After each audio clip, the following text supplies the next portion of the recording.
Hello, welcome to Shout Out Loud's YouTube careers series. Today we've got a very, very special guest with us. We've got Kate Mavor, the CEO of English Heritage.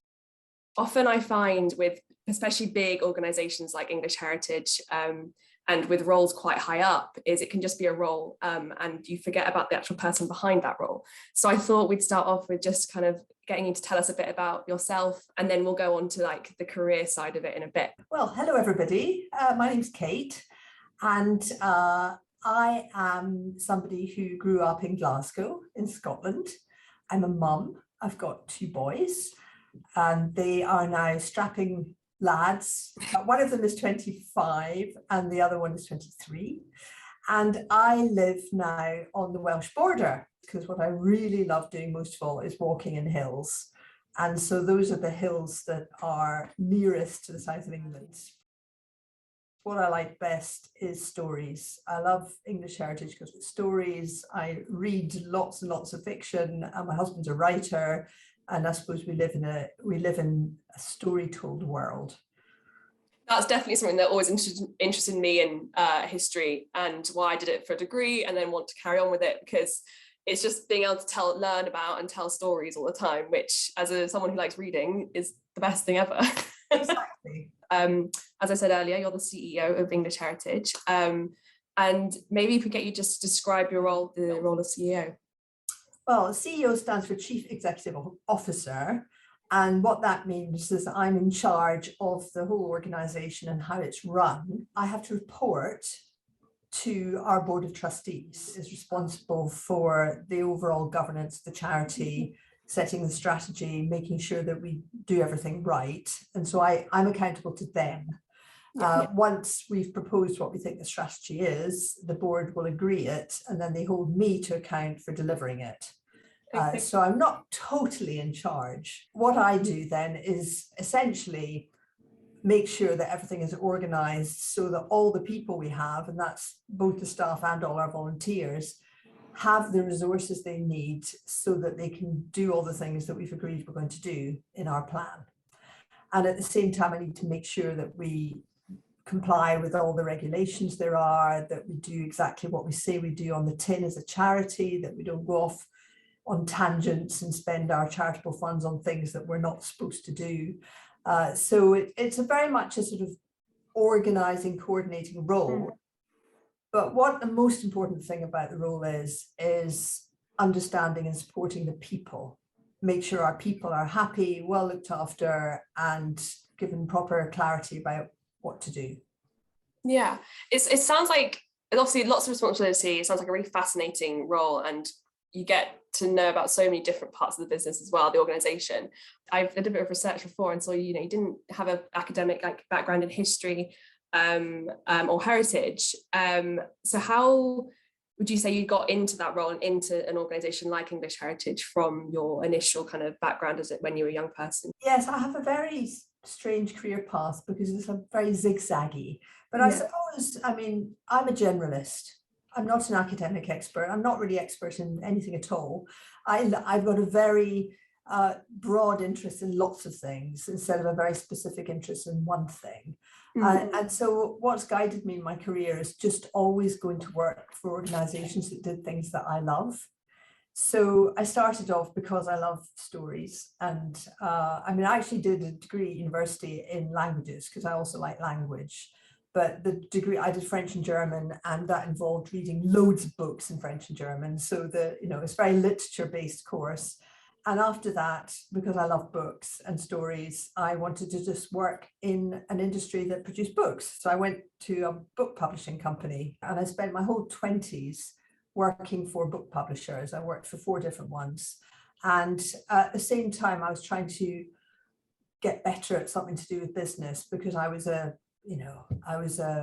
bookish person who liked stories, which isn't much use to a business. So I did an evening course for 2 years, 2 nights a week in London in marketing, alongside working, so I worked during the day and I did my evening course twice a week. And that gave me a postgraduate qualification in marketing, which is a business qualification. After spending my 20s in marketing, I got a bit frustrated because the way publishing was in those days, the books were all decided by someone else and I was just given them to sell. And marketing is about deciding what the customer wants, shaping the product to be what the customer wants, and then developing it and making it better. And I felt it wasn't doing that. So I moved out of the industry and looked for another marketing job, which just an ad I saw on the paper. You know, I looked in the newspaper, that's what you did in those days.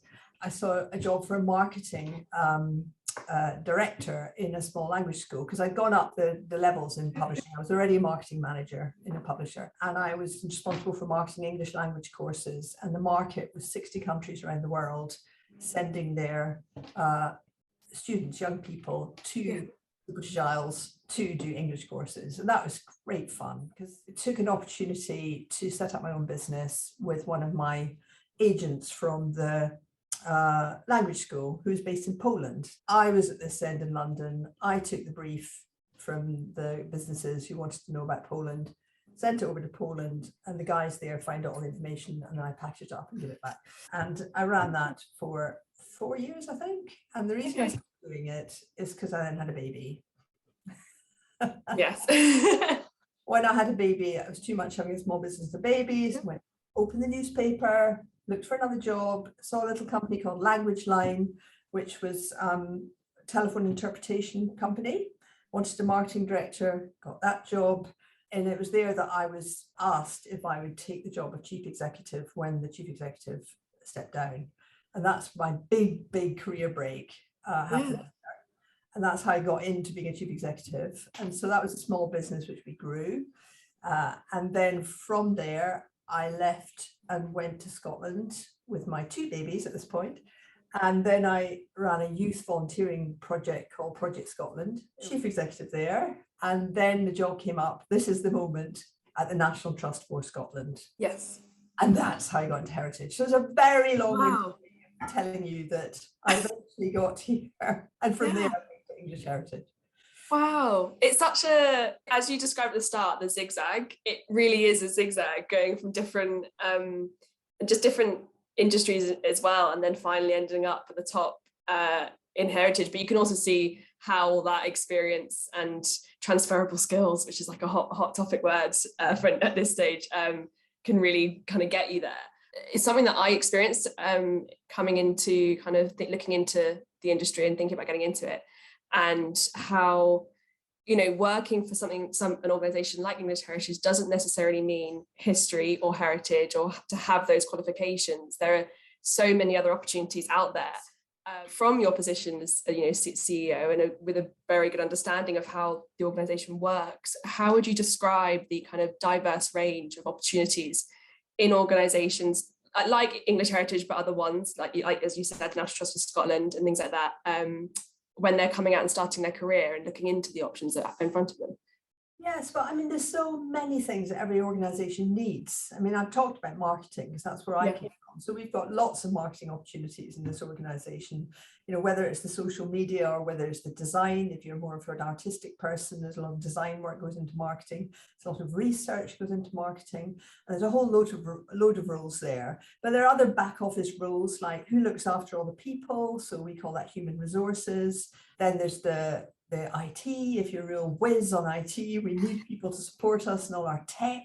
There's the finance people who do all the sums and can whiz around Excel spreadsheets and, you know, possibly never open a history book, but are really possibly interested in history as well. So there's those kind of what I would call back office roles.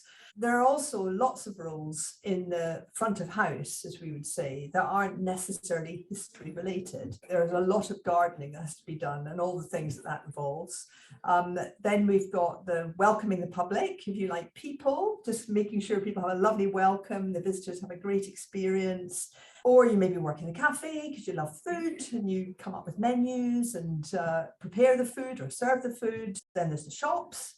So maybe you just like the idea of working in a really small shop where you're probably one of 2 people working there. And then, of course, the major thing that we do is repair and look after and maintain all the historic buildings. So there you've got the surveyors and you've got people who mend the walls and, you know, people who project manage. Mostly English Heritage, we project manage contractors to come and do a lot of our work.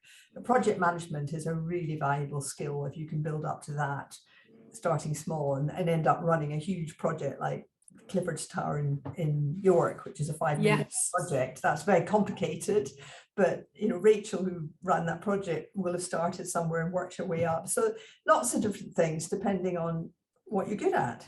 Yeah, I remember when I was went on the part as in my role of young producer, got involved, and when I realized there were these departments that like social media, digital marketing, and I was like, oh, I could blend all these different interests together. It doesn't just have to be about the straight line history. I think that's a really important thing to get across to a lot of young people now, because I think there is like a stereotype with these kind of organizations that it's kind of one thing and one thing only, and it's not. There's so much more. Well, we have people who look after donkeys. We've got a current vacancy for a groom at Audley End, really interested in horses, and we've got a nice small holding at Boscombe now, where one of our roles is to look after the pigs. So whatever floats your boat. I love that, looking after a donkey. That sounds like quite a nice kind of happy job to have, to be honest, just looking after a donkey all the time. There's often the kind of impression from young people that's like, oh, we're young, we don't have the experience, whatever. But I think they have so much to offer. And from your point of view, what can young people bring to organizations like English Heritage? Young people are like all people. You can bring all your true self into the organization, because some of you will be really caring and would love to do things looking after people. Other people just want to never speak to anyone and get all their numbers lined up on their spreadsheet.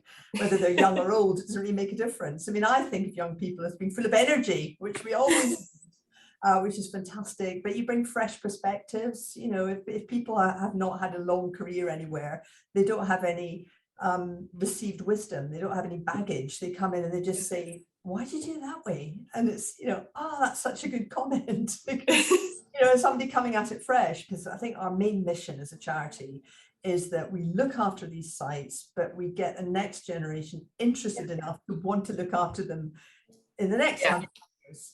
But the other thing, one of the other things that's really important to us is the whole environmental issue, which is front of mind for everyone, and particularly young people at the moment.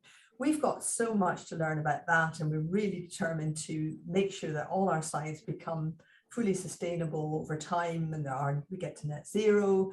And again, these are things that are just what I would imagine most young people think is a hygiene factor. You just got to. It's not whether you do or don't. It's just you've got to do it. Get on with it. All those are things that people can bring, as well as their own natural talents, which you have whether you're young or old. It's really good to make younger people aware of that fresh perspective, and just that different, as you said, that experience is just as valuable whether it's only a certain amount of years or more. It's a different experience, and that's always good for an organization, isn't it, to get new experiences in. And I suppose finally, on like a kind of ending question, do you have any words of advice or top tips, as it were, for young people who are just kind of coming into the school or coming out of uni and wanting to make a step into this industry? Yes, what I always say to young people is, and I've said it already, follow your heart. What do you really love doing? And then look around you and see what companies or organizations or charities or whatever organizations, which ones do you admire? Because they've got the sort of values you like, or they're operating in a space you're interested in. That's where you want to end up somehow. And then just talk to lots of people and tell them what you want to do, and see if they know anyone who knows anyone who might be able to give you an introduction or give you a work placement, or just go and have lots of conversations with people. Find out what they do, tell them what you like doing, ask their views about how they think you can get into something. When you can, just volunteer. Because even if you just do a couple of hours on Saturday afternoon or something after work on a Tuesday in that space, that's doing what you like doing alongside an organization that you value, then that's a really good route in, because you're building experience, you've got something in your CV, even if it's not paid, it doesn't matter. You've experienced something, and then by being there as a person, you get to know people, and then you can look around and see what jobs there are in that space that might interest you. I think that's definitely something that I remember when I was going through school, and you had to start putting applications in. Your parents were like, you need to start getting experience for your university application.